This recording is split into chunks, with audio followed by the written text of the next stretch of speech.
Bismillah ar-Rahman ar-Rahim. Alhamdulillah. Wassalatu wassalamu ala Rasulillah wa ala alihi wa sahbihi wa man wala. Welcome to Uwaylum class number 10. And we continue to go through our 30 pages a week, which is a great pace for this book. And this time around, we're covering one of the most important topics of the seerah, which is the Battle of Uhud. And the reason being is that everyone loves the victories, but the real lessons are in the losses. All right, and so we did the Battle of Badr earlier, and said that the main issue with the Battle of Badr is that the Battle of Badr was a victory that showed that when you're meek, but you fear Allah Ta'ala, then you'll have success. Okay, so meekness with fear of Allah Ta'ala will give a person and breed success. However, the Battle of Uhud was a loss. Okay, it was really, we can't even say it was a loss, but with respect to Quraysh, Quraysh didn't get what they wanted. Okay, they didn't destroy Al-Madinah al-Munawwara, which was their intent. They did avenge the deaths that they lost at the Battle of Badr. That's what they did. That's what they got. And for the Muslims, it was considered to be a loss, a victory, then a loss, then a victory. So the battle was three parts. Okay. It was a loss. It was a victory first because they were being victorious over the Quraysh, and then they suffered great losses, and then they chased the Quraysh out. Okay, so whenever you're the one chasing away the enemy, then you can't say that's a loss. Okay, so we could really say that it ends up breaking even in a sense. So now let's take it one step at a time. Look at the events that occurred and why they occurred. And then we'll look at the lessons that Sheikh al-Bouti brought, and we'll go about 45-50 minutes, take a short breather, and then come back for another 45-50 minutes. Okay? So, first thing, when and why did the Battle of Uhud take place? The main reason that the Battle of Uhud took place was because the Quraysh and Abu Sufyan was now the chief. The Quraysh lost so much face, they lost so much honor in a sense by the loss at the Battle of Badr. The Battle of Badr was so humiliating that they couldn't leave. They couldn't end like that. There had to be something else, and they had to avenge the deaths that they lost at Badr. So that was the reason that it happened. And so many people think that Badr happened and then Uhud happened the next year, but that's actually not the case. So there was a second Battle of Badr to be arranged, and that was that the Muslims and the Quraysh were supposed to meet again at the same battlefield of Badr, all right, in Abu Sufyan's first year of ruling. But again, Abu Sufyan was a very wise and shrewd ruler. And Abu Sufyan came to the conclusion that his people weren't ready. 1 year had passed, but they were so decimated. They had lost Abu Jahl, Abu Lahab, Umayyah bin Khalaf. They had lost all their top leaders. So Abu Sufyan concluded that we can't fight right now. It's not yet time for us to fight. However, the promise was there that we're going to meet again at Badr the next year. So look at how crafty and really smart, in a sense, Abu Sufyan was. He knew that he couldn't back down from the fight because that would just look horrible. You can't back down, okay? And in our religion, we also don't back down, right?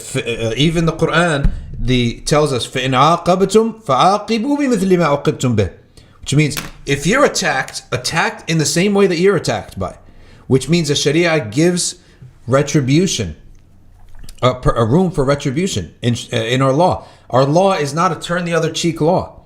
Okay, it's not a law where you get hit and you just have to accept it. Now, if you want to have sabr, and you feel that it's better for you, that it's something you want to do, then you can do it. Right? You can have sabr and turn the other cheek. However, al-aynu bil-ayn. This is a religion of an eye for an eye. You're allowed, if someone says something harsh to you, to respond back to them. You just have to use intelligence and realize when is it permissible to respond and when is it not. We all know the story of Abu Bakr as-Siddiq. that he was one time being insulted, okay, with falsehoods by a man, and the Prophet ﷺ was smiling. Abu Bakr then had enough of it, and so he responded back to the man. Prophet ﷺ stood up and left. Then afterwards, Abu Bakr questioned the Prophet, "Is it a strange time for you to leave me at that point?" And the Prophet ﷺ said, "I was laughing, smiling, seeing the angels defend you. But once you spoke, now the angels left and the shaitan entered." So now there's two things that, now notice that he didn't reprimand Abu Bakr for speaking. He simply said the situation changed. If you're silent, angels will come and defend you. If you speak up for yourself, then at that point, you're up, you can do it, right? It's up to you, but shaitan will get involved. Just because shaitan gets involved doesn't mean you're committing a sin, all right? Does not mean that. So we have to understand that we are a religion and we're a people that shouldn't get pushed around, okay? And honestly, we need this type of strength in this day and age because Muslims today are people who just get pushed around. And we just hope and love for anybody to love us and be nice to us, okay? And I'm telling you, we need a whole generation to rise with some toughness. Don't let anyone push you around, okay? And does this include for Muslims? Yeah, it includes Muslims. It includes Muslims. You should never let a Muslim push you around, let alone anyone else. Now, there is another issue to be discussed here.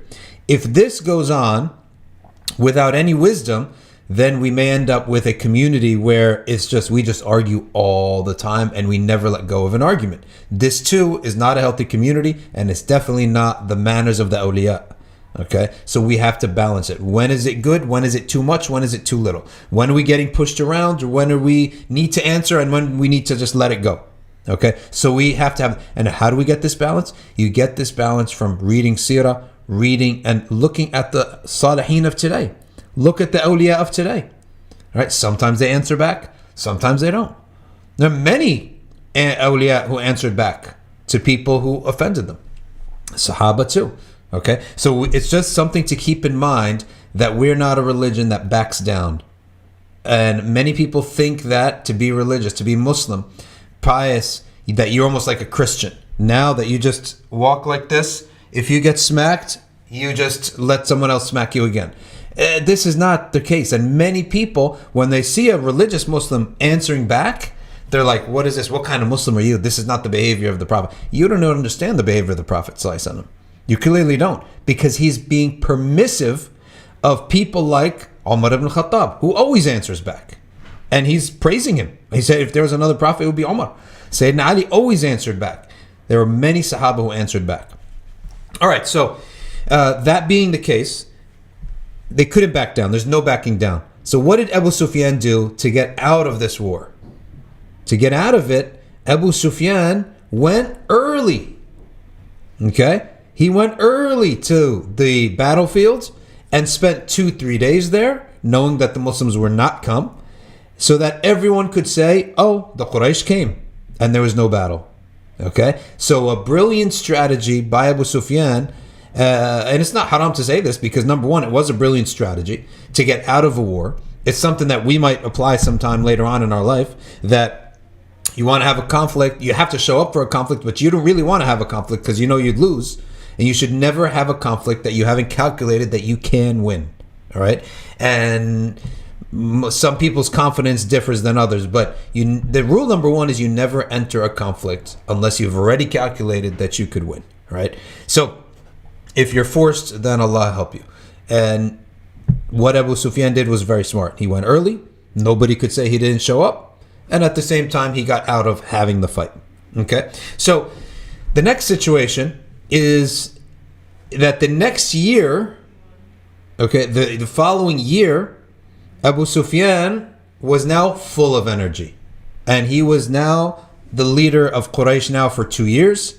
And he's now someone who wants to prove himself. He's a young chief. Remember, he's not too young, but it's his first time being chief. And he did not expect to be chief this early, because they had Abu Jahl, you had Abu Lahab, you had so many others. Now, all of a sudden, maybe Abu Sufyan was ranked like 5-6 in the pecking order. All of a sudden, he's all the way at the top. So he has to prove himself. So this time around, we're not going to meet at Badr. We're marching on Medina and we're going to finish it off. So he went around and he made a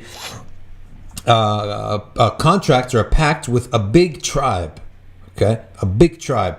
And this big tribe, together with the men of Quraysh, they formed 3,000 men. 3 times the size of the army that went out for Badr. Badr, how many went out? 1,000. Uhud, 3,000 men. And they marched on Medina, and word came that they're coming full of rage. And not only that, they brought the women with them. And that was a strategy of embarrassment for them, which is that you bring the women. Number one, the Muslims will want to, the men will want to show off in front of their women. If your wife is watching you in a conflict, it's going to give you a lot more because, you don't want her to ever see you weak. Also, it's going to prevent the mushrikeen from ever fleeing. Okay, they'll never flee the battlefield. The women are there. They're going to be embarrassed. Number 3, it'll make sure that they win because they have to protect the women now. Because if they lose this battle, the women will be taken as slaves, right? So you're putting so much, what are they calling it? Skin in the game. They're putting so much skin in the game. And this is what Abu Sufyan did. He said, we're all in. Okay, this is all in. And they marched on Al-Madinah Munawwara. And you have the first situation for the Prophet ﷺ as an emergency situation. Remember, Battle of Badr, the Muslims went out. And then they got jammed into face an army. But in this case, the Muslims weren't doing anything. They were home and the army was coming to them. And they learned that within 2 days or so, the army is going to be there. So the Prophet ﷺ prayed Salatul Jumu'ah in a very famous day in Medina, and he called upon Ashura. He called upon everyone to linger after Jumu'ah, community-wide meeting. Very important. And he said, this is the situation. They're marching. And he had the scouts speak. Tell what you saw. You say what you saw. And then everyone give an opinion. Now the opinion ended up being divided into 2. The opinion of the veterans was, we stay in the city and defend and let them come to us. The opinion of the youth was, no, this is an affront to us. This is an affront to us in our city. We have to go out there and we have to put up a fight and show them that they're not coming anywhere near our city. Now, what was the description of the 2 groups with the 2 different opinions? The elder statesmen of Yathrib, of Medina, they're the ones who said, let's just stay and let them come to us. Okay, and we'll pick them off as they come near us.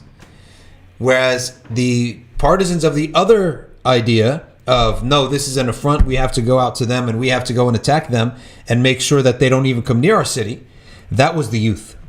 Okay, and the youth were so much more zealous in their opinion. They were so strong in their opinion, right? They gathered and they came up with a very strong opinion that the Prophet ﷺ, ultimately, he went with their opinion. Because whenever the Prophet saw great energy in something, that was totally halal.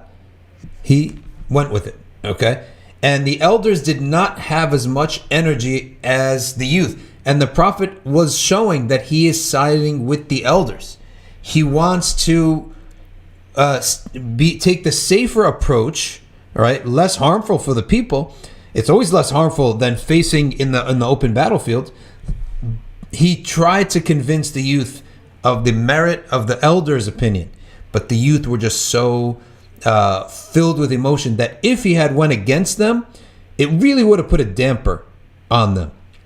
And he was so concerned, more concerned almost with the motivation of the youth and to fuel their passion, okay, because it was passion for a good thing, than a strategy. And so he said, fine, we'll go out. And that was his decision. And they all left. And then some period of time later, after the Prophet had left his house, the Sahaba, the elder Sahaba, took the youth to task. And they told them, look, it's very clear the Messenger of Allah didn't want to go out. And you kept pushing and pushing and pushing. And you know that when you push, he's going to accept your statement. Okay? You kept pushing. So they felt bad. So a group of them went off all to the house of the Prophet sallallahu alaihi wasallam, and they went and they knocked, and they found the Prophet had already put on his war clothes, his breastplate. Okay. And they said, "O Messenger of Allah, we feel we pushed you, but now we want to change our mind. If you want to stay in the city, we'll stay in the city." Now here is where many leaders fumble. They fumble when they see, oh shoot, there's another opinion we can take. They reopen the door to discussion after the decision was made. Okay, so there are two parts to every decision: shura and azima. Shura is when we're discussing the matter, and we're going to go a little bit more in depth into shura. Okay, when we're discussing the matter. Azima is when we've decided, or the leader has decided upon a matter. Now, if you want to know bad leadership, is reopen shura after azima. Reopen the discussion after you've made a decision. That really shakes up the followership. Shakes everyone up, because now every time you make a decision, I'm going to ask myself, is this really the decision? Or is he going to go back to the drawing table again and change his mind? Okay? Is he going to reopen it again? It's different when the leader changes his mind than when the people convince him to change his mind. At that point, if the Prophet ﷺ had chosen any other route than the route that he said, which he said, once the Prophet puts on his war clothes, his armor, he doesn't take it off until Allah Ta'ala decides the will between both sides, both parties. So he said, no, the time for discussion is over. We've already made a decision, and this is it. Okay? And so, if he had done the opposite of this, then the Sahaba would have constantly been in a state of, well, he's going to change his mind. We don't know what's going to happen.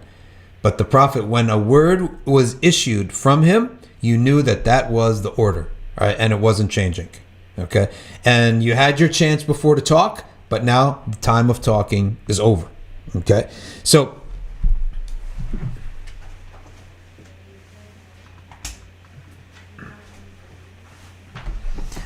the Prophet then prepares, and they go off and they begin their march on to the battle of Uhud. And the Prophet ﷺ initiates basically a plan. And in this plan, it's like a premonition that he persists on warning the archers not to leave the mountain. Now, if you ever noticed, he kept telling them as if he knew that there was a weak spot in that position.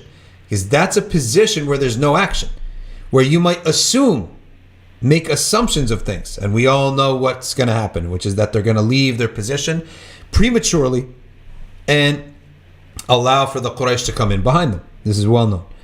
Now, there's something else that's worse that happens before this. Far worse. The archers oftentimes take the blame. But there's something else that happens. And blame is not the right word. We're nobody to be blaming Sahaba, but they made that, there was that mistake. Okay, for the sake of our learning. All right, the Muslims learn from that mistake. And that other issue that's worse than what happened with the archers is the presence of the munafiqeen and the weakness of a couple hundred believers in listening to the hypocrites. So the munafiqeen, there are 12 people in Medina. The Prophet was told by the angel Jibreel, there are 12 people who do not believe in this message at all. And they're working against you from within. Okay? Now you think to yourself, well, what does 12 people do? 12 people really can't do anything. But the Quran says, وَفِيكُمْ سَمَّعُونَ لَهُمْ. And amongst you, believers, are those who are influenced by them. Because the Prophet knows the 12, sallallahu alaihi wasallam. He knows the 12 hypocrites, but that doesn't mean everyone else does. Okay? That doesn't mean all the other regular Muslims know who the hypocrites are. Okay? And maybe some of the veteran companions can discern, in their language, in their signs, that something's wrong with this person. He's not sincere, right? But that doesn't mean that, the Muslims living far away can discern that. They don't know, right? They don't see the details. And so Allah Ta'ala warns us of this horrendous circumstance is in which regular believers are duped by hypocrites. And this is something that happens until the end of time. It's something that's happening today. It's something that's been happening, right? And the munafiq, the hypocrite, is someone who worries about the strength of Islam because it brings something and it takes away something from him that he wants, or it brings something that he doesn't want. Okay? And the hypocrites are people who would love to see the Muslims dissembled. Okay? They'd love to see them dissembled because they're afraid of the Sharia. They're afraid of the hudud. They're afraid of the rule by the book of Allah Ta'ala. All right? Because all of a sudden it would elevate the pious, it would elevate the believers, and they don't want this. They would elevate the disciplined, they don't want this. Okay? They want to be able to benefit from Islam where possible, and as soon as there are losses, to sneak back. They would like there to be a different standard than the standard of taqwa. And so what do? If they can't get people to be derailed from the right doctrine, okay? The first thing they want to do is muddy up the doctrine. And so every imam of bid'ah we consider to be closer to him is like munafiq, right? Every imam of bid'ah. Why imam of bid'ah? Imam of bid'ah meaning someone with a false belief. The imam of a sect. Khawarij, Shia, these sects in Islam. Okay? Why? Because the evidence is shown clearly in front of them and they go against it. This is hypocrisy. Okay? So yes, they may be, we can say, deviants or what have you. Okay? But if they would love to see the dissembling of Ahl Sunnah. Now, if they can't do that, then they would like to change and alter and water down the interpretation. Right? So then now you have people who can't argue against our usul and our rulings and our doctrine, but they say, well, it's a different interpretation. There's different interpretations. And they will go fishing, deep sea fishing, into the books of the madhahib and bring you a qawl. What do they bring you? Qawl. What does the word qawl mean in fiqh? It means an upright, well-known scholar with a chain of transmission, with the sanad, with everything. He brings you a saying. For some reason, he went way off on this and he went against all of his peers and he brought you something that went against what all of the other imams of that madhab said. That's what we call a qawl.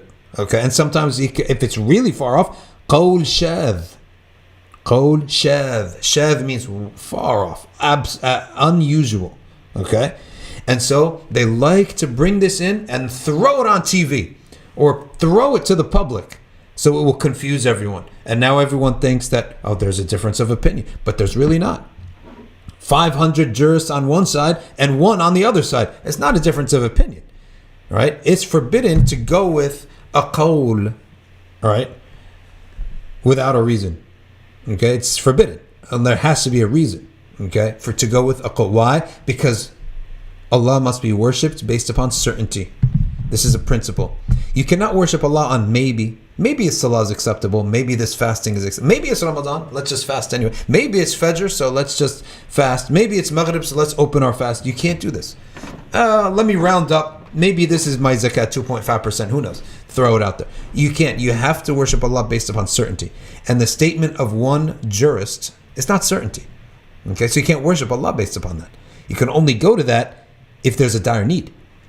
So this is where the munafiqs do this type of work inside of Islamic scholarship and throw out random or deep sea fishing aqwal, okay, that they got from the books that aren't acted upon, that nobody acts upon. So that's the one thing. If they can't derail you from your right doctrine, if they can't mess up and confuse and water down your interpretation, then what do they go to? They will go to suspension of action, right? They'll try to suspend your action. Okay, so he's going to be on this madhab, we can't stop him.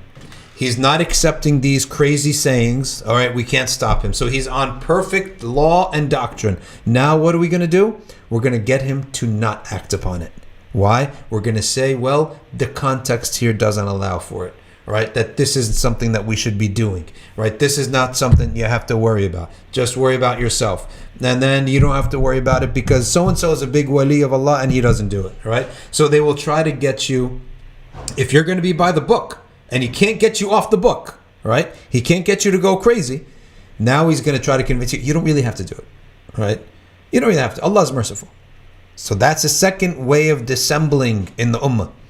And yet a fourth way of dissembling with the ummah is that if he can stop you, they can't stop you from false doctrine, from watering down and confusing your opinions, and he can't stop you from acting upon it, then he'll go to the fourth thing, which is to push you to an extreme. Okay? If he can't stop you from acting, then the munafiq will try to push it to an extreme. Either a jihadi extreme or a Sufi extreme. We have both now in the Arabic world. Firstly, you had the Sufi extremes, which is 5 mawlids a week, but the guy doesn't even know how to recite Fatiha. And this is really what used to happen. And even not far off ago, a friend of mine was in Egypt in the early 2000s, and this is not a joke. He said, is there any dhikr in Mawlid? He said, yeah, there's a Mawlid over here. And he said, he said, I want to go to the Mawlid. He went to the Mawlid. He went, sat in the Mawlid. And there's a little bit of dhikr going on first. Everything was fine. And then all of a sudden, he hears the sound of a banjo and a violin. And he looks up, and one of the guys had gotten a violin, and he starts violining in the Mawlid. Then he starts hearing the noise, almost like a tambourine noise, like something metal hitting metal. He looks up. One of the ladies wrapped a thing around her belt, her waist, and she starts dancing. And this is not a joke. This is true. She starts dancing. So this is where you've gone to such an extreme that you haven't balanced it with knowledge. Listen, have 10 dhikrs a week, a day if you want to, but balance it with knowledge. No balance with knowledge. So they had extreme jahl.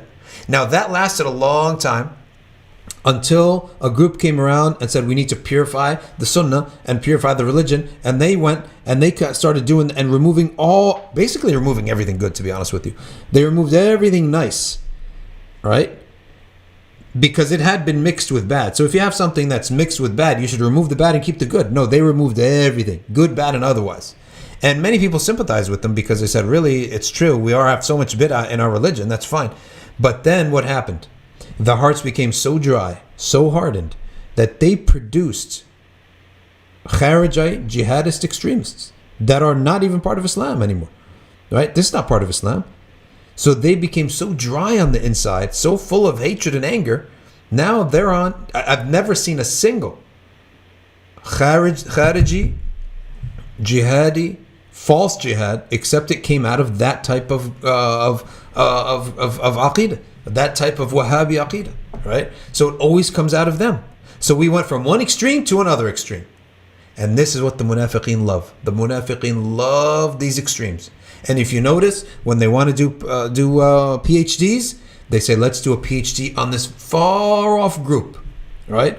This far off group. And they give them attention, right? Because they love this, all right? So these are the munafiqeen.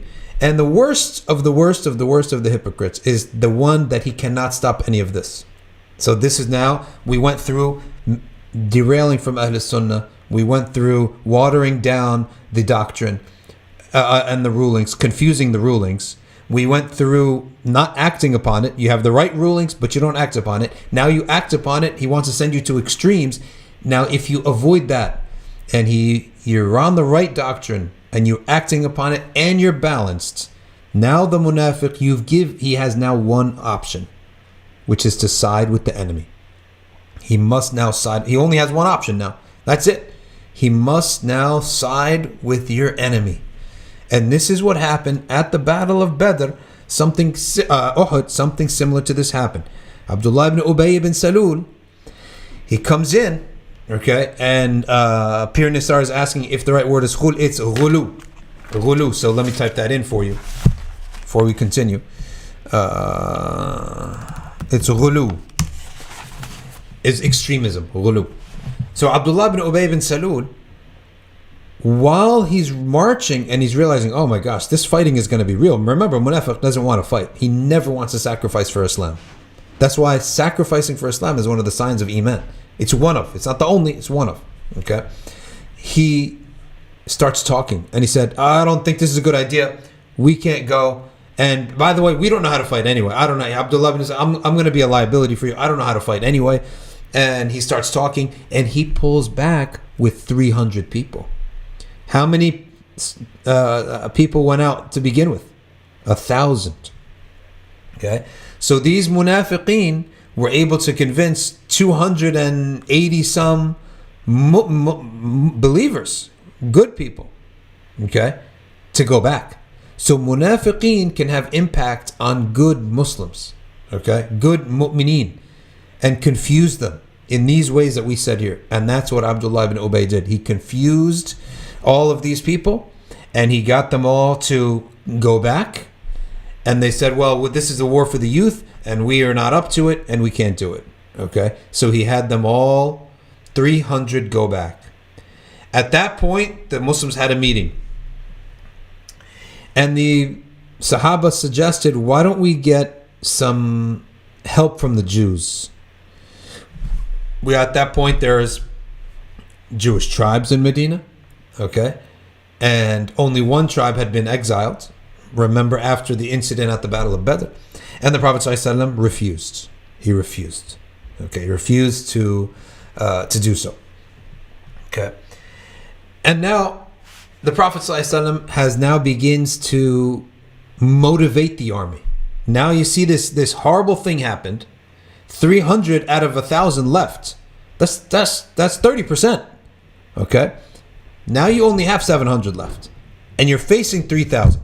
So the Prophet ﷺ proceeds now to start motivating his men. And how does he motivate his men?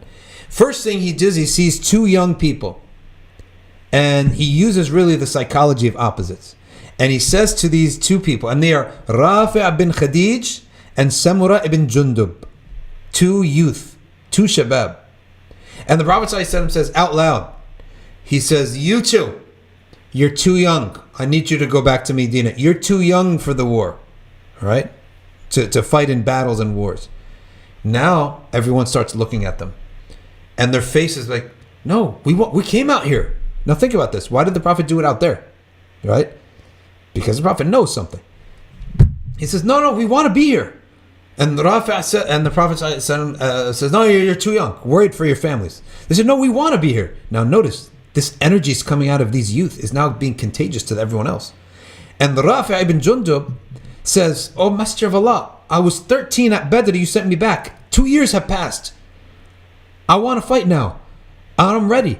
And the Prophet ﷺ says, but you don't have any skills.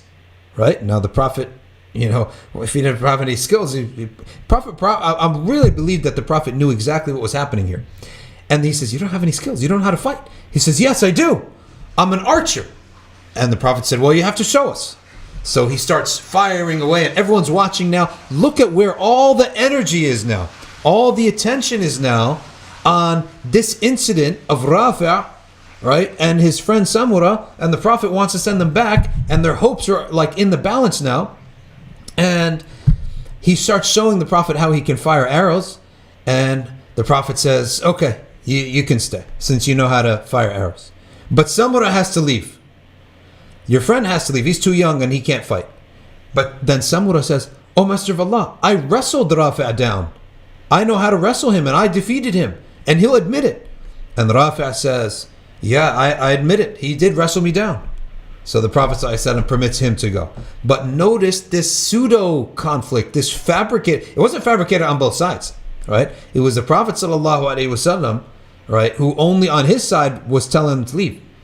But it was something that was so brilliant in the seerah that just as these 300 men had left, and this type of sorrow and concern, right, has entered, and upsetness at these munafiqeen has entered the hearts of the believers, the Prophet just sucked all that energy out and redirected it to this little incident with Rafi' and Samra. Now notice, he didn't pull them aside. He did it in front of everyone so that everyone could see, so that he could pull out the desire from these youth and these shabab, right? And it's something whenever there is shabab and youth, that if you have them having desire for the deen, don't crush it, right? Because if you crush it, you might not ever get it back. And in fact, if you want to do anything, you may need to don't leave it either. Stimulate it by the psychology of opposites, right? When you see someone going full-fledged, you say to them, hold on, slow it down a little bit, right? Why? Because now he himself won't burn himself out.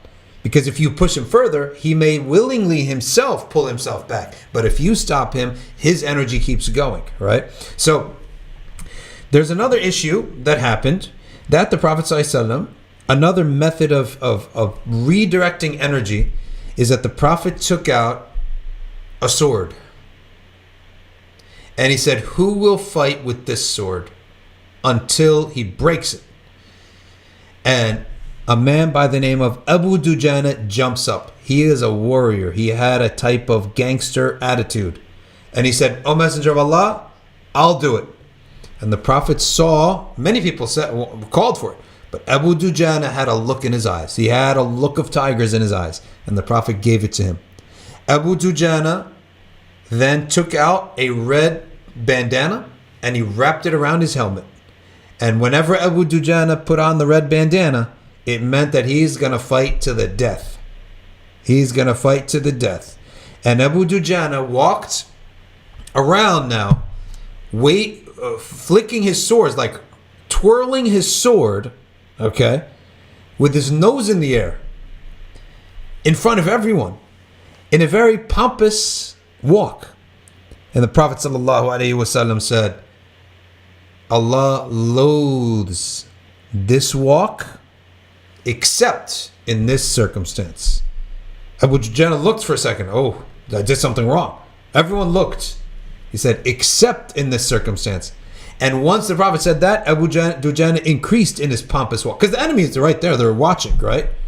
And they're seeing this man walk in this pompous fashion. And now everyone's walking like that. So look at what the Prophet ﷺ, the leadership of the Prophet is really not so much in the tactical element, right? That's overemphasized usually. It's in the morale. And if you look at any military generals, it's all psychology. It's 50% psychology and 50% tactical, okay?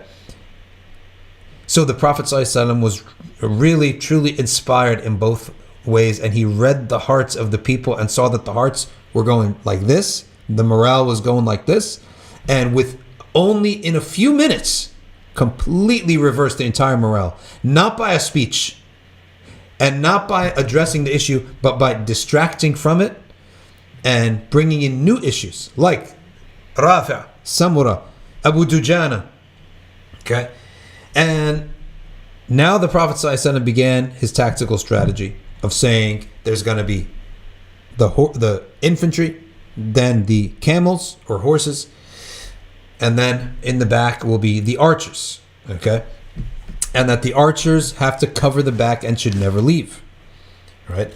Now, as the battle began, the Muslims entered into this battle having just had a swing. Now, sometimes something bad ends up being something good. Because when the hypocrites all left, it swung the morale in one direction. But when the Prophet ﷺ now then did those things to swing the morale in the other direction, now it's swinging in the positive direction, as opposed to going in neutral. So you went negative, now you swung back into positive. When the Muslims began this battle of Uhud, they began with such energy and such morale that they cut up the 3,000 soldiers of the Quraysh and the Mushrikeen. 700 were just cutting them up from different directions and sending them out, dividing them. So you cut them up by dividing them, and then you drive them out. Okay? You drive them out in all different directions, and they were all running, right? And it was chaos for Quraysh and a clear victory. So the bulk of the battle was victory for the army, for the Muslims. So pushing them back. So much so that many people thought it's over. It's that quickly it was over, right? And that's the famous situation where the archers came down because they saw now, right? We're going to get to the lessons later, but we're just going to get to just what happened. The archers came down and abandoned their posts, with the exception of a few, and they're including their leader, Abdullah ibn Jubayr. And he stayed. He tried to convince them. He said, "No, we had direct orders." They said, "No, it's by the meaning of the order, right? Like the battle, it's essentially over." Okay, and so they assumed, and we know that assumption is something dangerous, right? Assumption is not something that you want to really get yourself caught doing. Now, once Khalid bin Walid came in, okay, this way from the back. At that point, all chaos broke. It was all chaos because Khalid bin Walid came around the back. The war was a direct, singular direction, and that's where everyone was facing, and nobody was looking behind them. When the archers left their posts, Khalid bin Walid went up and came down and just caused all sorts of chaos. Now, the most important thing here is that the Prophet ﷺ was rumored to be dead. The Prophet ﷺ was hit, he was injured, and he fell and fainted. Someone must have seen that and announced Muhammad is dead. He had blood on his face, and he had fallen into a hole in the ground and temporarily lost consciousness. And they began to say, Muhammad is dead. Okay. The chaos continued. There was great wisdom. There was great heroes were defending the Prophet ﷺ, and many men of the Muslims started walking away from the battlefield. They said, "Well, what's the point in fighting if Muhammad's dead? It's over." So some of them said, "Well, then what's the point of living if Muhammad is dead?" Look at the iman in that statement, right? The iman of the opposite statement. All right. Some of them said, "Okay, I mean, it looks like Islam is over, so what's the point? Let's just go home." No, some of them said, if you're a true believer in the Prophet, what's the point of living if the Prophet's dead? Right? How are you going to actually live when you've lived with the Messenger of God? How can you live without him? So they went back to die for that sake. Okay, and so the Sahaba then continued to defend the Prophet ﷺ until the Quraysh suddenly started to leave. Right? The Quraysh suddenly started to leave, and when they started to leave, the massacre became apparent. How bad the situation was became apparent to the Muslims and to the Sahaba. And the next day now, this is important. They started burying one another. The same day they started burying one. They started seeing that the Quraysh had cut up. They cut up faces. They cut up bodies. They tortured. They mutilated. They saw that some Muslims like Al-Hudhayfa al-Yaman, Hudhayfa ibn al-Yaman, his father, Yaman, was killed by friendly fire. There was so much confusion that a Muslim accidentally killed al-Yaman. And so afterwards was an evening that was the worst evening in Medina up to that point. And this was the 36th month that after which the Prophet had came to the city. And it was considered the worst, darkest night in Medina, that the losses were piling up to the point that they were 70 in number. There were 70 losses. Prophet ﷺ began covering the bodies and burying them 2 by 2 in graves. And the next day, everyone went home that night in absolute pain, emotionally and physically. But now the Prophet ﷺ does something else that is both tactical and psychological. Everyone goes home, Salat al-Isha is prayed in the masjid. People are just limping, mourning, crying, in pain. Some of the Sahaba, like Zubayr ibn Awam, had over 50 cuts in his back, because there came a point where the only way he could defend the Prophet was to cover him like this And other Sahaba did that too. Many other Sahaba covered the Prophet and had their whole backs were all cut up.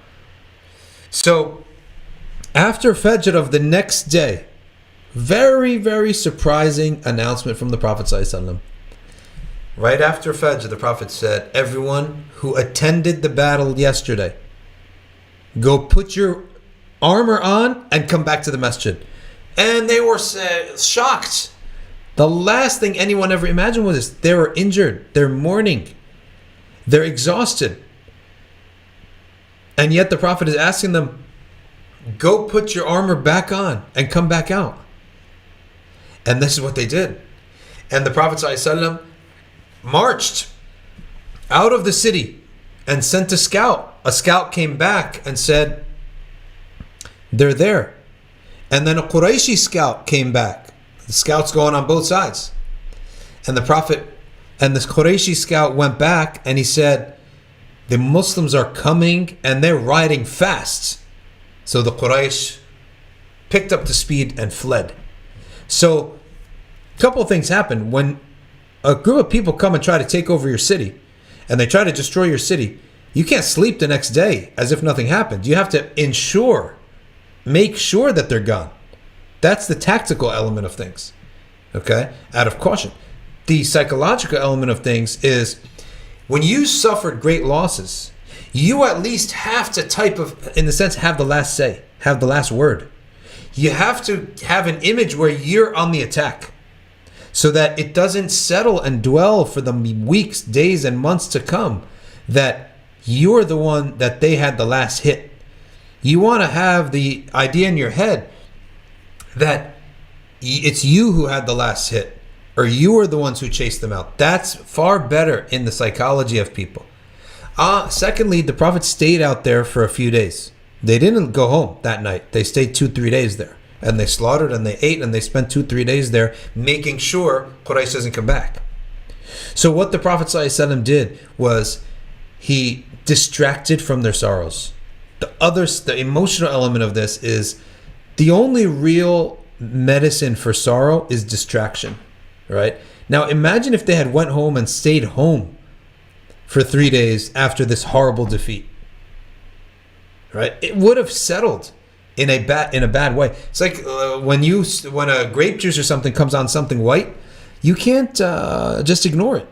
You have to quickly, while it's still wet, remove it. And so the Prophet ﷺ did this, and the Quran says, فَأَصَابَكُمْ غَمًّا بِغَمٍّ لِكَيْ لَا تَحْزَنُوا. Right? So that you're not sad, Allah has given you, He's athabakum. He's rewarded you, athabakum. He's rewarded you with sadness upon sadness, grief upon grief. Why? Because one grief helps you forget the other grief. Okay? It's like they say that if you step on one nail, it's going to hurt. But if you can actually step on a whole bed of nails, it won't hurt. Why? Because it balances each other out, and it sort of takes away from your mindset of dwelling upon the one loss. Okay? Dwelling upon one loss. All right? So to have one dot of a stain is worse than having 10. Okay? 10 at that point, the whole thing is, up in the air. You don't know what to pay attention to. Okay? But having one stain, you can't keep your eye off of it. So likewise, this is a psychology of hardship, and when bad things happen, the sign of that it's from Allah and it's with protection and it's with khair is that when it rains, it pours. When bad things happen, they all happen at once.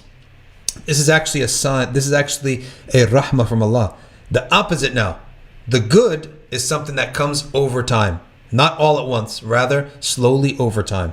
So that you always have something to look forward to. You always have something to be happy about. Okay. All right, let's take now to some of these questions. Why is taqdeer constantly being attacked? If a Muslim denies taqdeer, will he lose iman? Yes, we must believe that Allah Ta'ala is aware and is knowledgeable and knows everything that is going to happen. Okay. Nilafar Patel says no one was allowed to go except for those who had fought the day before. Why? Why? Because what happens if spoils of war were earned? Right? What happens if spoils of war were earned? Why would those who sat for the real battle be able to earn any today? Right? That's one thing. Number two, there may have been some argumentation breaking out. Some argumentation may have broken out of where were you yesterday? What happened to you yesterday? And that fight with the munafiqeen would have broken out. So the Prophet didn't permit it. Thirdly, the Prophet ﷺ forbade the non-believers to take part in war with the Muslims. Why? Because of his belief, and not belief, knowledge, that war is conviction before anything else. It's conviction before anything else, right? So if that conviction is not there, then we don't want you there. Okay, so likewise, those munafiqeen and those weak-minded believers who followed them, okay, their conviction was at a lower level, so they can't be part of this, right? Later on, there was a time where the Prophet was secure and knew that the Muslims would not be affected by mushrikeen. Later on, he did utilize non-believers in wars with him, and Sheikh al-Buti talks about that. But that's where it's certain and well known that there would be no effects on the morale of the Muslims. Okay, and that's in the Battle of Hunayn when the Muslims' number was so vast anyway. Okay, all right, let's take a pause here. We'll come back in about 20 minutes, maybe 15 minutes. Let's say 15 minutes. We'll come back. It's now, we went 50 minutes, so in 15 minutes we will be back. Jazakumullahu khairan. Wassalamu alaikum.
All right, Bismillah ar-Rahman ar-Rahim. We're back. Javeria starts with a question. She says, how is taqdeer and free will parallel? Well, taqdeer, qadr of Allah, has to do with His knowledge, and will has to do with our own decisions and our own actions. Okay, so they're completely separate things. Allah has knowledge of our actions, but He gives us free will to act upon it, and we say that our will is relative and His will is absolute. We don't say that we don't have free will. We say we do have free will, and that our will is not absolute though. His will is absolute and ours is relative, and that's really the summary of the whole situation. Regarding a whole question, I should say, of free will and predestination. So He has knowledge of what we're going to do. That doesn't change the fact that we ourselves do it. If we didn't do it, then there would be no reason for a reward or punishment. Okay. All right. So now Sheikh al-Bulti, he goes into depth, somewhat depth, I should say, on not 100% depth, but so in other words, he doesn't go into details that would bore the reader, but he does go into divide up the mas'ala or the whole incident into 11 points of benefit. The first being which is shura. Now you have to understand something. The shura of the council is not binding upon the leader. Just because shura is given does not mean that the leader has to act upon it. So let's say 9 out of 10 people in a shura say, well, I think we should go. We should go east. If the leader feels that we should go west, you have to go west and you have to obey him and follow him. So a lot of responsibilities on the shoulder of the leader, but at the same time, he also has a lot of leeway. So it should not be mistaken that shura is something that is binding upon the leader. And in any system of governance where there's public good involved, there's any sense of public need or public benefit, right? Need or benefit or protection of harm, then there must be a shura taking place. There must be an amir, all right? And there must be an amir for a logical reason. They asked the fuqaha asked the question, and the usuliyin, is the requirement of an amir, is it a revelation based or is it logical? Okay, and they said it's both, but logically in the sense that if you had two people saying opposite things, you'd have chaos. We all agree that there would be chaos. Can you imagine a surgery where two different surgeons are both operating on the same surgery, all right, on the same organ, and having their own team of nurses, okay, and assistants on the same heart? It would be chaos, right? Imagine if one of the nurse kept, meddling and say, hey, why don't you do this? Why don't you do that? It's not going to work, right? Imagine if two builders are building the same house, okay? It's not going to work. So it's mutawatir knowledge that doesn't, as long as, if just by virtue of being alive, you'll know that you cannot possibly have two people operating the same thing. You can only have one. So the requirement to have one amir is necessary, right? That's known, it's clear, it's undoubted. But who chooses that amir, right? And how does he rule? Those are the two obvious questions that come next. Well, in the Sharia, Allah has made it clear for us that the one who rules is the one who the leaders of the people, okay, choose him to rule. He's appointed by the leaders of the people, okay? And number two, he rules by taking shura of those same leaders that put him in power. He has to listen to them, take their advice, but ultimately the decision is his. Okay. Now, the Sultan al-Mutaghallib is the one who comes in by himself and takes over a people. Now, that's not right. It's not the right thing to do. However, he still would be the valid, you'd have to obey him, right? Rebellion against him is forbidden. Okay.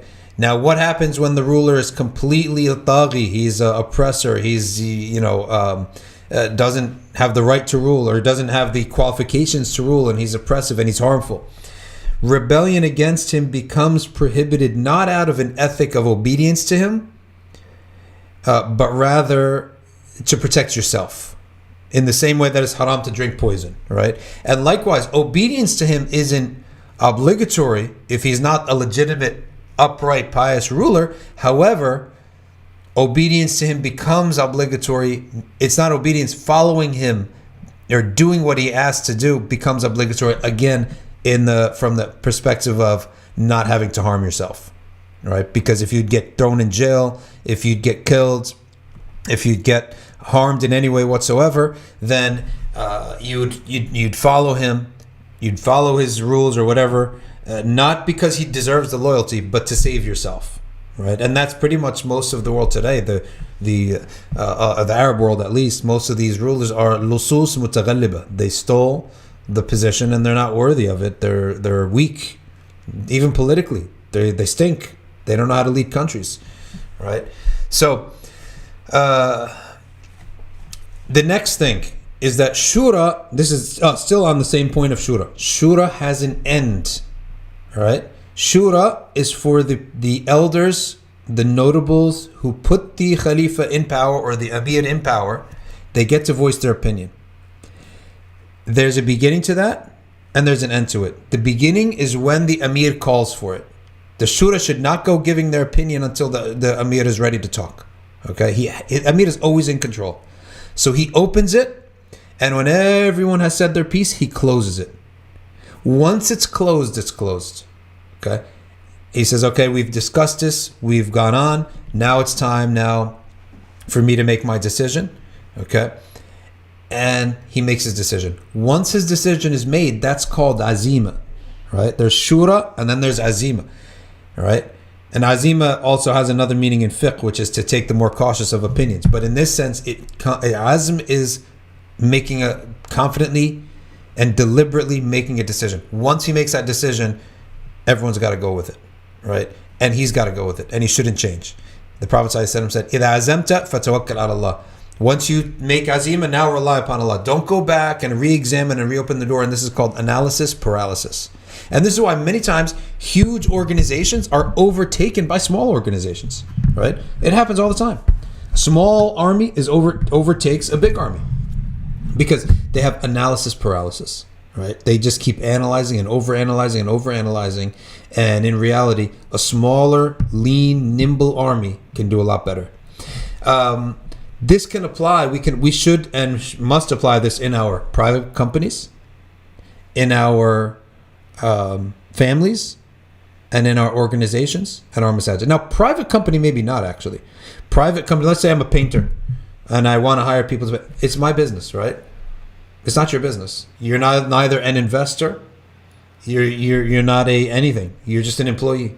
We have a contract. You paint that wall, you get $100. Okay, that's it. I don't need to take a shura with you on how I deal with my other clients, right? How do I deal with the clients? I don't need to take a shura. Now, if you become an investor, then maybe big decisions would have to be crossed with the investor. It depends on that relationship. So that the private company in the business is different from the general welfare of people. So family is general welfare, right? It affects everyone's life. Organizations, the masjid, it's general welfare. It affects everyone's life. So people who are involved have a say. Okay, they do have a say. And again, we should apply this in every structure that we get involved in. That there should be an amir and a shura. Prophet ﷺ sent out 3 boys on a very simple job. Very simple, one like half hour. And he put an amir over them. All right, just to set the precedent, to show the people that whenever there's a collectivity of more than 3 people, 3 or more people, there has to be an amir. There has to be some order here. Okay, and many of the mashayikh also said that sometimes the imara, the leadership, is a symbolic leadership. That means he might not be the best of them, but he's the most competent at this moment, and therefore, you follow him. And you obey the leader, knowing he's the most competent, he's the person right for the job, etc. It might not be the best of them. And even Ibn Atta says that it could be man kamula takhsisu wa lam yakmul takhlisu. Okay? It could very be someone who his competence to be selected as to do a job is complete, but his self-purification is yet incomplete. All right? So we do have that concept where a person may be ready for the right person for the job, but he still has some inner flaws that he has to fix over time, and then his purification catches up to his competence. And there's the opposite. Many people completely clean on the inside, perfectly pure on the inside, but they don't have the ability or the skill to do something. Imam Malik points to that when he said, there are 90 men in Medina, I would ask their dua, but I wouldn't take a hadith from them because they're not from the people of hadith. They're not trained. Okay? They're not trained. Number 2, the value of conflict. Nobody likes conflict, but conflict has a lot of wisdoms. And once you learn the benefits of conflict and the great wisdom of conflict, you'll actually look at all conflict in a different light. Nobody likes conflict because it's painful. Conflict it hurts. It's not easy. But conflict has a great value. And that great value is that it separates your friends from your foes. It separates your allies from your enemies. It separates the munafiqeen from the mu'mineen. Okay? And this is what happens in this conflict. This conflict of Uhud benefited the Muslims because it revealed Abdullah ibn Ubay bin Salul. So they had hardship for how long? 1 day. They were in pain for 1 day. Okay? But Abdullah ibn Ubay was revealed for the next 7 years. Right? It was no longer a discussion in Medina that Abdullah ibn Ubay was not loyal, that he was a snake. It was not even a discussion anymore. If anyone had a question about it, that question was gone. So that's the value of conflict. Okay? The value of conflict is, the munafiq wants to have the benefit, but he doesn't want to pay the price. The value of conflict is it allows us to pay the price of rewards that we would reap later on.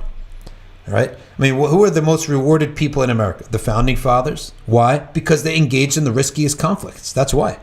Then who after that? World War II veterans that are alive today. Right? If we see a World War II veteran, everyone has to stop. We have to honor him. Okay? Why? Because he engaged in a highly risky conflict. So it allows us to pay the price so that we can reap the reward. We couldn't reap the reward without paying the price. So when Allah wants a reward of people, He charges them the price first. Pay the price so that I can give you the reward. So whenever a conflict comes into our laps, we should realize that this is a potential that Allah Ta'ala wants to reward us. Okay.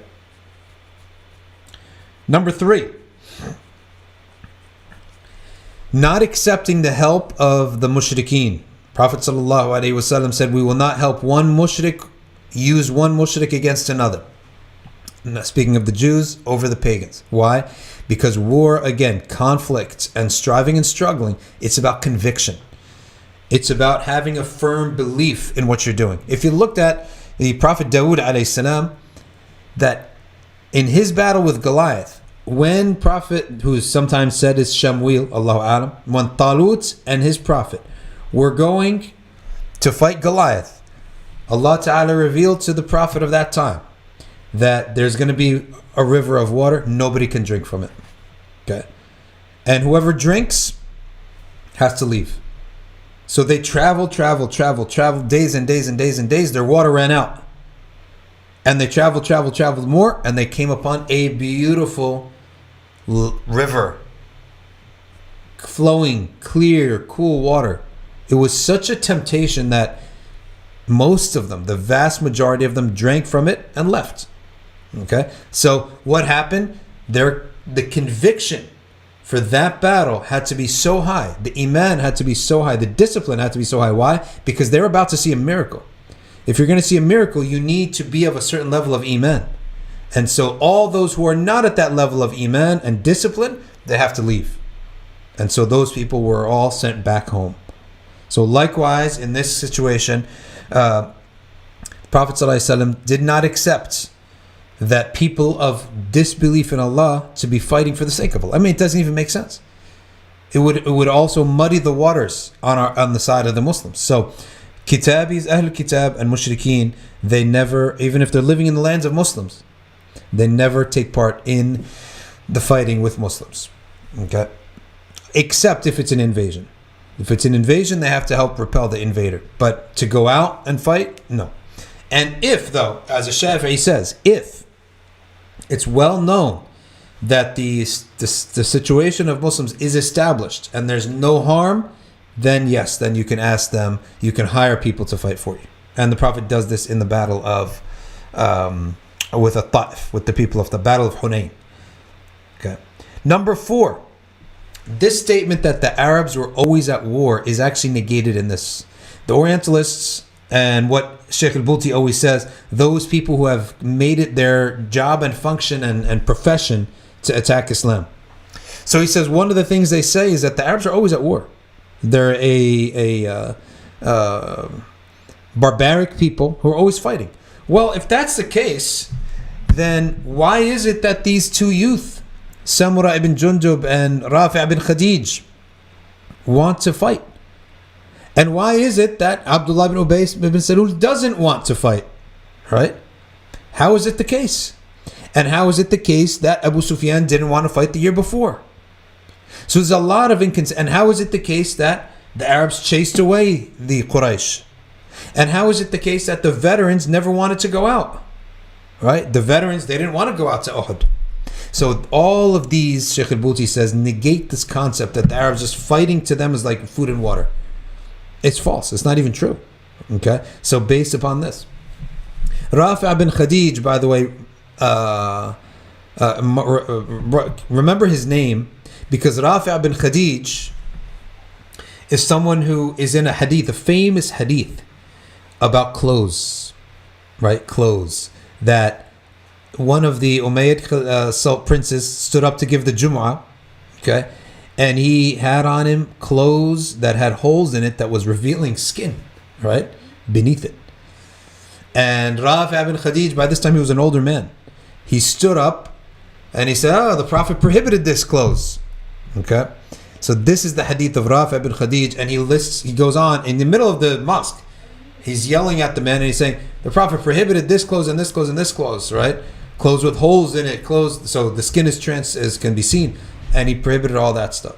So just a little side point about the great Sahabi Rafi' ibn Khadij, right? And he was someone who kept the sunnah going on long after the Prophet ﷺ's return back to his Mawla, and because he was young. So when the Prophet, peace be upon him, he was about 18. He would have been, if he was 15 at Uhud, and Uhud happened in the year number. So he was probably around 20 years old when the Prophet passed away and lived a whole generation after that. Probably 40, 50 years after that. It's the value of having shabab, right, in the group. If you want a group to last a long time, you have to always account for kids to be part of the communal efforts. So yeah, there's going to be kids classes and adult classes, but for communal efforts, anything communal, you got to have kids. We have Umrah trips, Hajj and Umrah, you got to have kids. Right? You want to go for slaughtering after Eid, gotta have kids. You're preparing, events, gotta have kids involved. Right? Kids should always be involved because they're the ones who are going to carry it way after us. Okay. Number 5, the knowledge of the Prophet ﷺ. It is discussed to the point that some are assuming that maybe the Prophet knew that the archers would not be able to handle this command, that they were on edge. Why? Because the nature of the nafs, the nature of the soul, is that it's unknown whether or not they're going to be able to, it's going to want to come down and rush to the victory, right? And rush to take the spoils of war. And there had not been yet law given on the spoils of war, right? There wasn't law yet. So people, again, were picking up whatever they could. And so the Prophet ordered the archers multiple times, do not leave, do not come down, right? And yet they came down. So it was as if the Prophet knew this, and he kept saying it over and over and over. And it points to the greater enemy, which is the enemy of discipline, right? Lack of discipline, right? Or the issue of isti'jal, being hurried, right? And the issue of love of the dunya, really, in the sense not the dunya in the sense that the Sahaba wanted material gain for its sake, because there was Sahabas that said about those archers, they said they wanted the dunya for the sake of the akhirah. So they didn't want the dunya for the sake of dunya, they wanted it for the sake of akhirah. Okay, that's the makhraj for them. So number 1, it's discipline. Number 2, it's hurriedness, ajala. Number 3, it's desire for the gains. Okay. Number 4, it's assumption, the flaw of assumption. And when the archers came down, it revealed these four things. But most of all, it established a principle, okay, that obedience is merely, victory is by obedience. And he's going to get this in the next one. Victory is by obedience. And disobedience begets failure and loss. But it's these nawaza', like a naza' in someone's heart is a factor. The factor of being hurried, rushing. The factor of loving the material goods or the material things. The factor of assuming that you understand why the ruling is the way it is. That's one of the most important things here. There are a lot of rulings where we really don't know why Allah Ta'ala revealed it. We may speculate, but if Quran and Hadith didn't explicitly tell us, then it's a mere speculation, right? Unless there's an ijma' on it or a big majority. Okay? So we shouldn't speculate and say, well, this ruling is only for this reason, so we don't have to do it if that isn't the case. If we do that, we're going to continue to do that, right, until we stop benefiting from these rulings and we start getting harmed.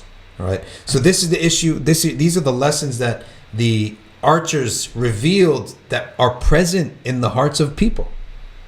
Right? Not just the Sahaba. It's in the hearts of all people. It could be in their hearts, it could be in our hearts. This rushing, this assumption, and this love of the material good, and this lack of discipline. Okay.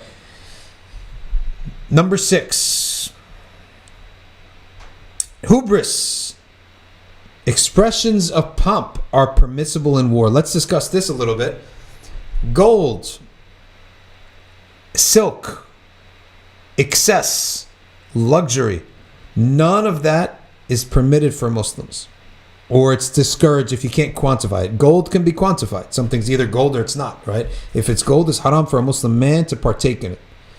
You cannot have spoons of gold. You cannot have dishes of gold. You cannot have gold as general use, right, for regular objects in the house. All right, it would devalue gold, and it's luxury, it's excess. That's prohibited. Only thing that's permitted is for women to wear gold as jewelry.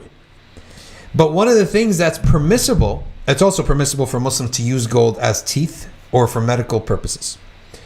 What's permissible is that gold be used in weaponry and in the army and in military uniforms. It's completely permissible. You're showing the enemy, we got so much money, I can waste it on the battlefield. Okay? It's creating pomp inside of the Muslim when he fights his enemy, right? So that's good. That's the only time where it's permissible to use gold, which actually gives us a point that's very interesting, is that knowing that that's the case, we may then be able to speculate as to why it's prohibited. So it becomes prohibited because those qualities should not exist in daily life. Pomp, arrogance, all right? The love of dunya. All of those things are not permissible, are not good for us to have in regular life, but they are good in war. Now, for example, how is love of dunya okay in war? Well, it's not love of dunya. It's the idea that if you have a gold sword and you got a nice gold uniform and you got a lot of gold on you, you pretty much don't want your enemy getting it. You want to win the war because you also want to keep your gold.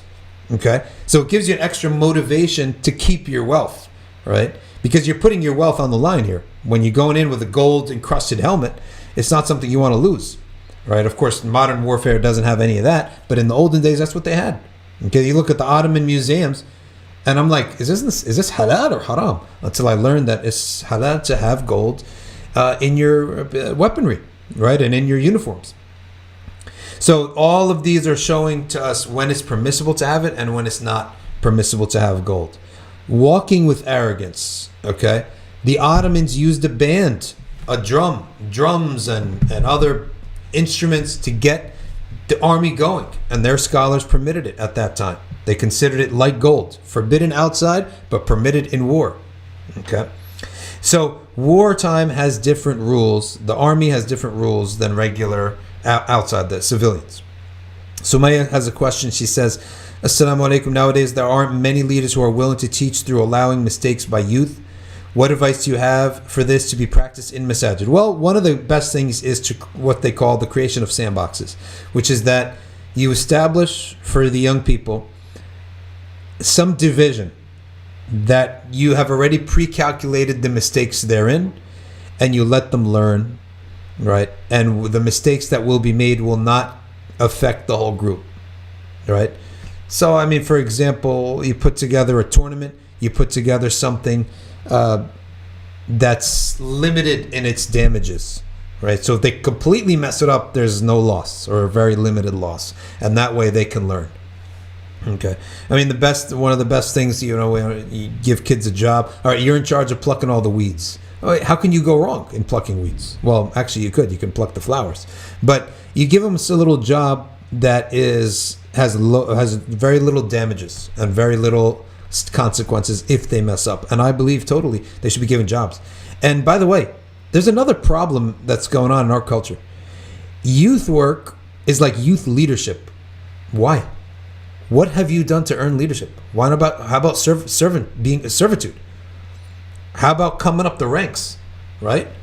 It's like, in order to get the youth involved, we have to take their opinion. What opinion? You haven't even passed 7th grade.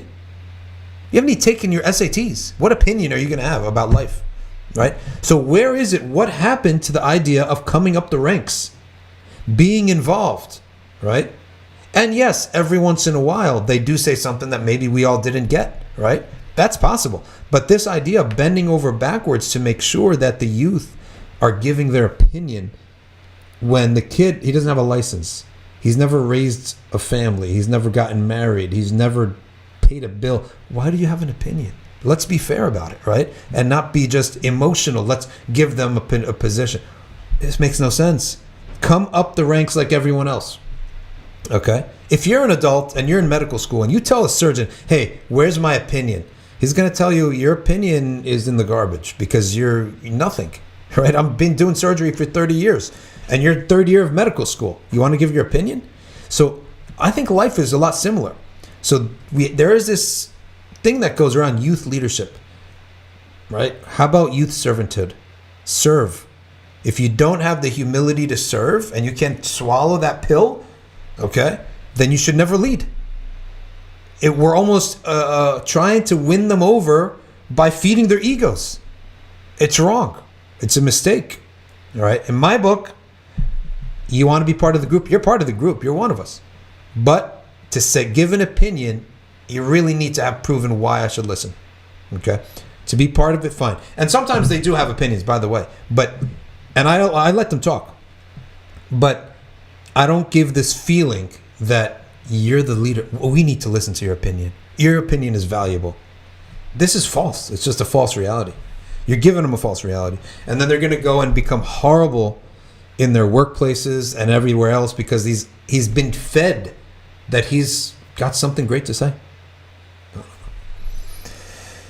Number 7, very simple law of Sharia. Obedience brings success. Disobedience brings failure and loss. The first cure to all things in life is the Sharia. It's the first cure. There's no two ways about it. The first cure is the Sharia because it's preventative medicine. It prevents losses. All right? It's preventative medicine. It prevents you from certain losses. Okay? And so anytime that Muslims have failed and had loss, our solution is, what are we doing wrong in the Sharia? Where are our hearts? Where are our minds? Where's our action? What do our contracts look like? What does our food look like? What does our clothes look like? What do our gatherings look like? How is our salah? How is our fasting? How's our zakah? How's our sadaqah? That's how we investigate things right away, okay? And rectify things right away. Victory and loss is all in fact, what we're doing with the Sharia more than anything else. Okay, in our world today, they worship the economy. That's our world today. They worship the economy. If the economy goes down, they panic. No, we panic when we see ourselves in disobedience because we know that harm is coming. Guarantee harm is coming if we find ourselves in disobedience. However, if we're in obedience and then economy crashes, it's from Allah. We're going to benefit from it. It's going to be good for us. But see, the non-believing world, they don't have this concept. It's ibadah of the economy, pure and simple. That's all they do. It's ibadah of money. Okay, so we have to. There's a great saying. It says, "Ishghal fiha wa la tanshghil fiha," which is work in it, work, but don't get busied by it. There's a big difference between working at something and getting caught up in something. You don't want to ever get caught up. Okay? You want to work at something, not get caught up in it. Number 8. This was very important. The rumor of the death of the Prophet ﷺ. It was rumored that the Prophet ﷺ had been killed. And a lot of people's reactions, a lot of the Sahaba's reactions had been affected by that. And so what Sheikh al-Bouti says is that this was in fact a great vaccine to show the Muslims, for them, the Muslims, to create the antibody of what happens after the death of the Prophet ﷺ. And that antibody was created. It was produced. Sahaba said, well, what's the point of living if the Prophet died? Well, that was one statement. Another statement was, die for the reason he died for. Right? Die because he died. So when the Prophet ﷺ came time and he had returned to his Rafiq al-A'la, right, or returned to his Mawla, Azza wa Jal, at that point, some Sahaba had already gone through it. It had already happened to them, okay, at the Battle of Uhud, and so the reaction was already prepared, right? So really you can consider it to be a vaccine, that it's something that happened, and it's something that showed them how not to react. How not to react is to fold it all up and go home. That's how not to react. The right way to react to the passing of the Prophet ﷺ is go and fight for what he fought for until you die, the way he died. Okay, for it. So that's the number 8 that Sheikh al-Bouti brought. Number 9. Martyrdom reveals the source of sacrifice. So the Battle of Uhud, it brought forth martyrs.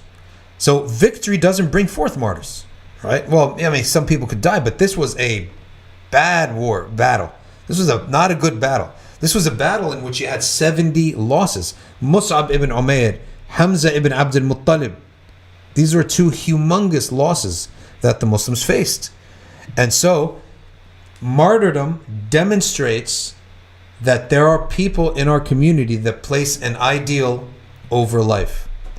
And martyrdom is something that really doesn't exist in many other theories. Martyrdom exists in religions. It proves that this family member of ours, or this neighbor of ours, or this community member of ours, he placed this ideal, this belief above life. Okay? And by doing so, entering in our minds, the ideal of Tawheed, of Islam, rises in our hearts, and we may make smaller sacrifices. Maybe we won't sacrifice our life. Maybe that circumstance won't come up. But we'll always remember, well, so-and-so sacrificed his life for Islam.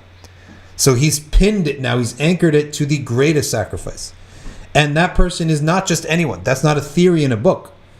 That's your cousin. That's your brother. That's your dad. That's your neighbor.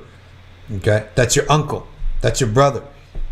Or your father. Or your son.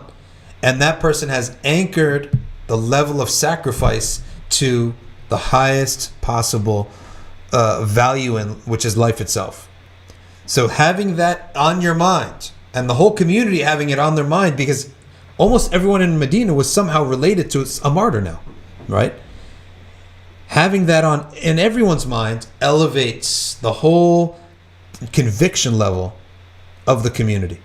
So it's not just about the theory of martyrdom. It's the fact that these martyrs are known people with relationships.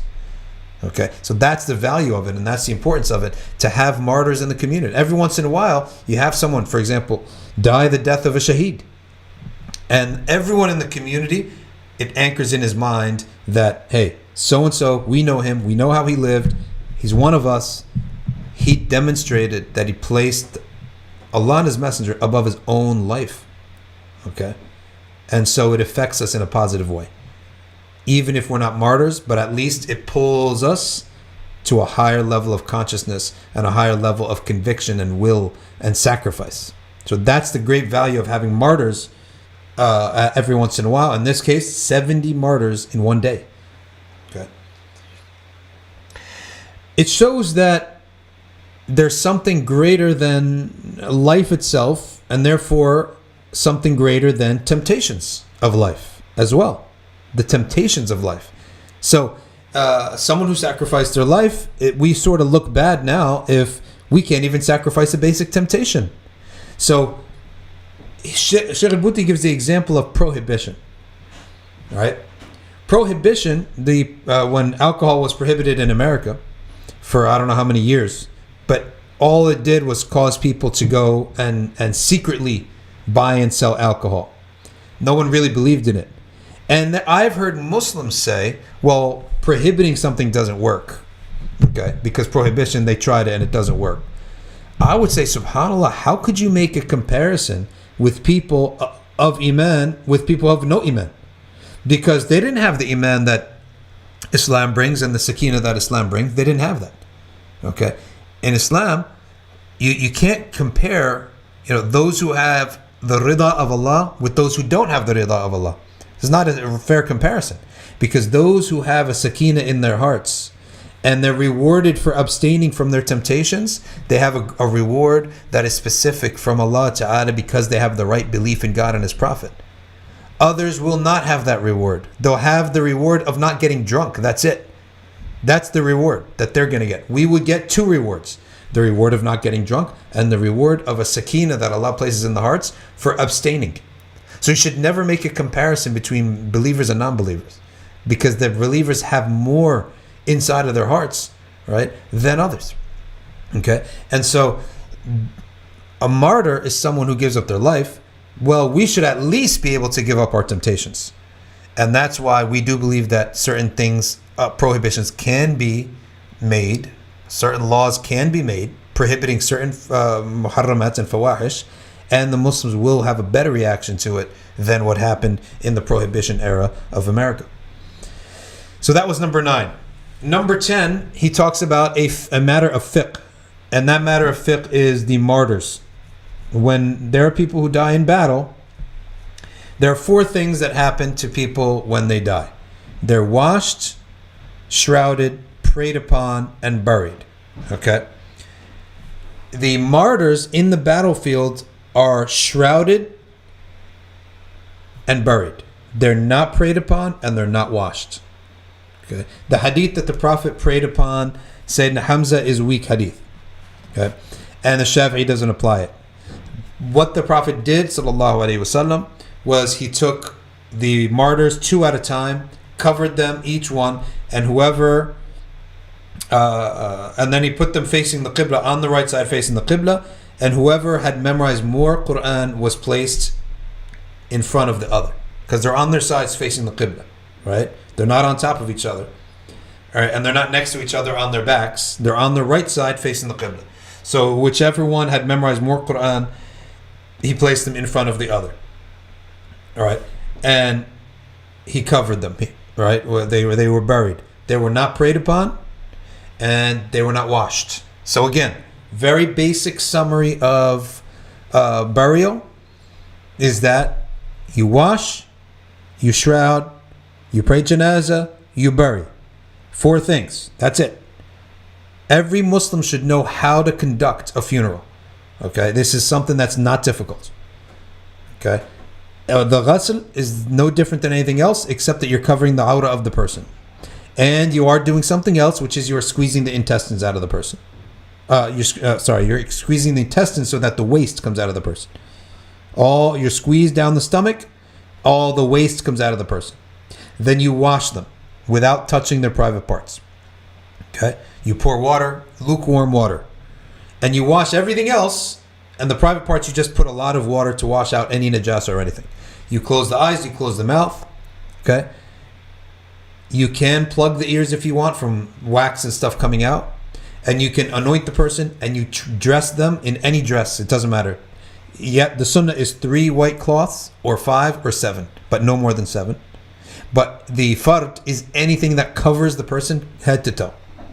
Okay, it could be a qamis, it could be pants, right? It could be anything.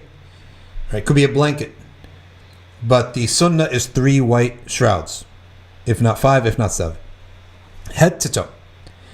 For the martyr now, you're doing merely the covering of the body. You're not washing him. You're not squeezing his intestines. You're simply covering head to toe, and you're burying.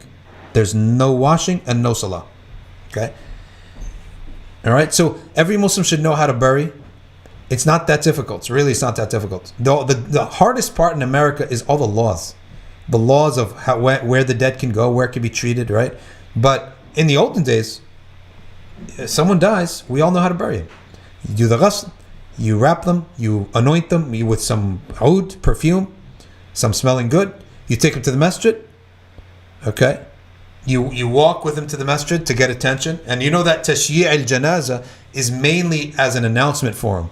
So from the house where he died in his bed, you washed him, you covered him, you put him in a casket, you carry the casket over your shoulders, saying La ilaha illallah Muhammad Rasulullah, la ilaha. Why? So that everyone knows, oh, there's a funeral. So we all walk with the funeral saying La ilaha illallah and going to the masjid. You put him in front, you pray for takbirs, okay, Fatiha, dua, and in the Maliki madhab it's dua after every all the takbirs. In the Shafi'i madhab it's Fatiha, Salah Ibrahimiyya, dua for the dead, dua for the ummah, okay, or the deceased of the ummah. In the Maliki madhab it's dua after all 4 takbirs. And then again, tashyi' al-janaza, you all walk with the casket to the place of burial. And again, that's the way to publicize that someone's dying. Someone's died, so people can ask, etc. Who died? So-and-so. Does anyone owe him money? Etc., etc. It becomes a mutawatir thing that the person died. And then we did ghusl, we did janaza, we did takfeen, we did janaza, and then we do the burial. Burial, in America the law is 6 feet, but there's no such law in Sharia. It's just dig whatever you can dig. And then you put the person on the right side facing the Qibla. And then you bury him with dirt. And you say dua for as long as you wish. But the burial should never be in the dark. It should always be in the daytime. Okay? All of this, it is sunnah to do it all within 24 hours. Okay? Should not have more than 5 prayers go by. If there's a reason, then fine. Yeah, there's nothing wrong with it. But if there's no reason, then it should be within 5 prayers, within 24 hours. That's the sunnah. That's how the Prophet 'ﷺ did things and how the Salaf did things. Okay. So lastly, point number 11 is why did things happen the way they happened in terms of victory, loss, then victory, then sort of victory again. And he said the victory happened in the beginning, so that the Muslims could know their strength, that they had strength, they're competent, they knew what they were doing, and they had tawfiq of Allah with them. And the loss is for them to learn what happens, to take a lesson what happens when you disobey. That even at the highest height of your victory, you can have loss. Okay? It can go down if you disobey. No matter how high you are, any amount of disobedience can bring it down. And then the chasing them out was to show that the Muslim should never accept a defeat and just sit there and let it soak inside of him.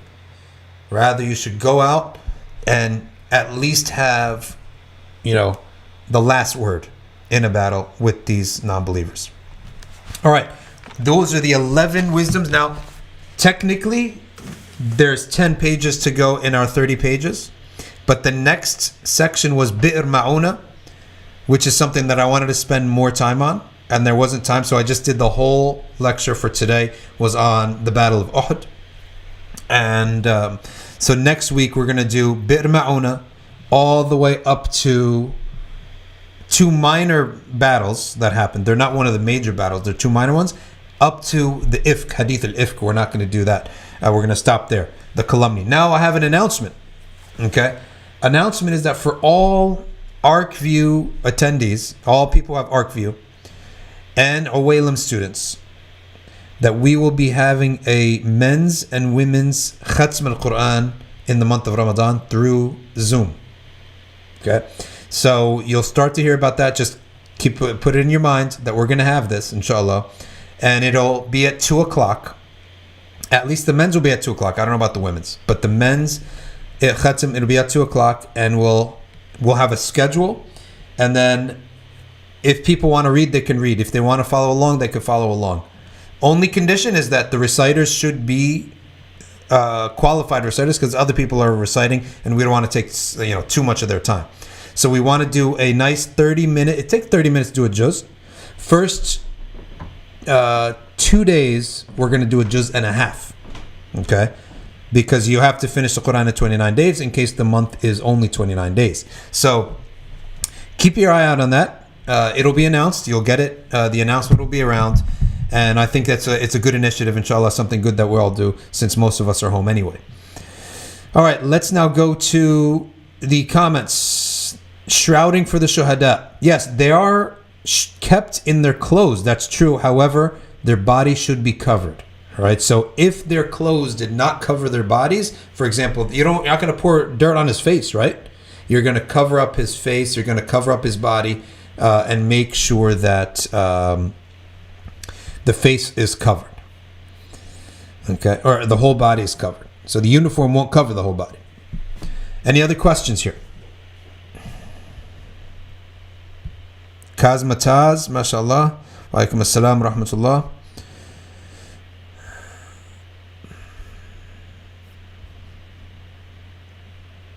All right, watch Hussein. Regarding the hadith where the Prophet ﷺ said, Uhud is a mountain which loves us and which we love. Is the love mentioned due to the events of the battle, or anything more is mentioned? That's a good question, and I don't know. Is it just for the battle, or is it in general that all of the creation loves Allah and His Messenger? Because we know that all of the creation is in a state of submission and recognizes others in the state of submission. Abdullah bin Mas'ud, Imam As-Suyuti narrates, talks about dhikr, and he says that mountains speak to one another. And someone said, what do they say? They say, one mountain says, I'm sad because no person has passed me by or climbed me that mentions Allah.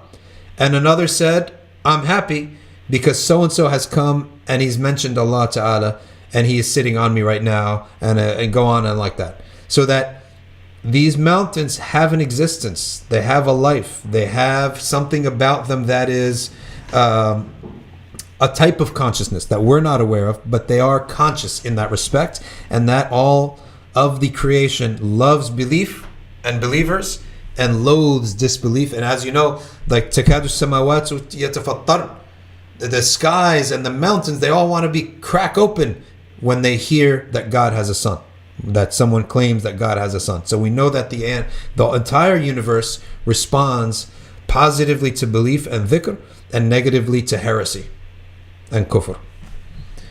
Hanain Reza says, was there a reason why the name of the hypocrites were not revealed to the Sahaba? Yes, there is a reason, is because these hypocrites, it was only revealed to one companion, and the reason is that these munafiqeen had relatives who were believers, right? For example, Abdullah ibn Ubay bin Salul, his son was a pious Muslim.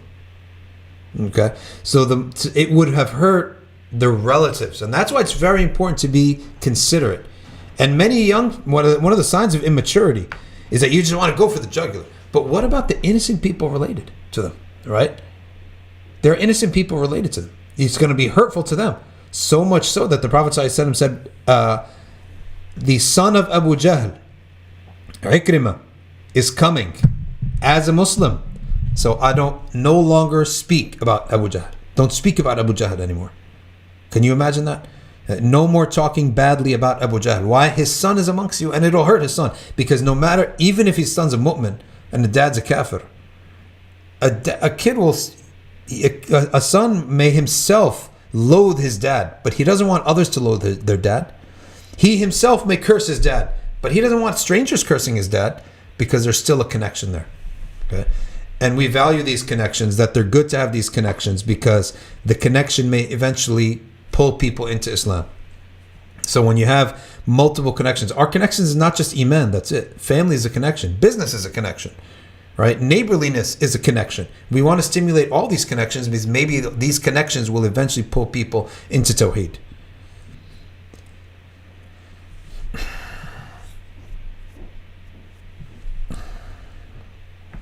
All right.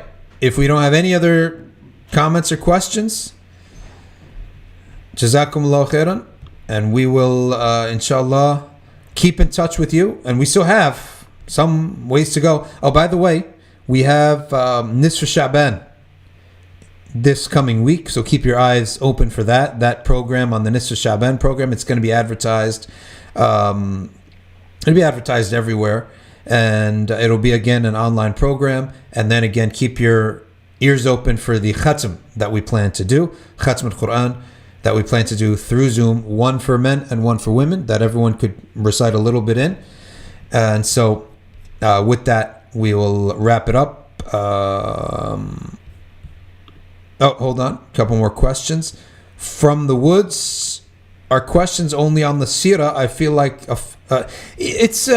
questions are generally on the seerah, but I mean, afterwards, you can send me an email and we could discuss about anything else. And don't say these negative words. Delete this comment.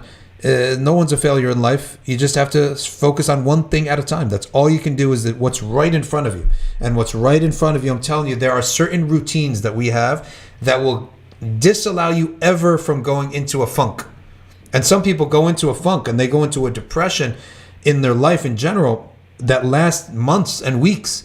We have certain things inside of our daily routines that disallow this. All right. And I'll give you very simply. Okay. Very simply. Clean your house. Sleep early. Wake up early. Pray on time. Go to the masjid. Obviously, we can't go to the masjid now. Right. And work. I don't care what it is. Looking for a job is work. What is the work of an unemployed person? It's looking for a job. Wake up at 6, 7 a.m., right? 5 a.m., 4 a.m., and start looking for a job, okay? Work. And these habits that we have, being clean, being well-rested, because it really drives you crazy to not be well-rested, okay? And putting, and going to the masjid is our socialization, right? It pulls us out of a type of funk because we get to interact with Muslims. We get to interact with people, okay? And you never know who you're going to interact with. It's sort of random. And then number 4, work, okay? And the work of the unemployed is to seek work. The work of a student is to study, all right? If we have these 4 habits, we'll have downturns, but they won't be that down. Nilofer says, did Prophet ﷺ know that the archers would move? Allahu Alam if he knows, but it could be that he had a sense. Yeah, Sheikh al-Buti says, we don't know that for sure that he knew, but it could be that he had a sense because he emphasized it over and over. Imam Muli, how can I join the khatm? Yes, the students, you're going to get an email. If you're part of Uwaylum or ArcView, you will get an email, or you'll get messages. It'll go out to everyone that we will have the khatm for Safina Society students to take part in.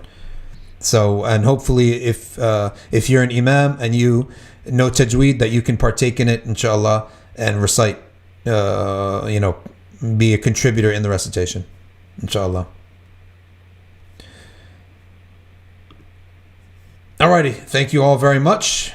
سبحانك اللهم وبحمدك نشهد أن لا إله إلا أنت نستغفرك ونتوب إليك والعصر إن الإنسان لفي خسر إلا الذين آمنوا وعملوا الصالحات وتواصوا بالحق وتواصوا بالصبر والسلام عليكم ورحمة الله.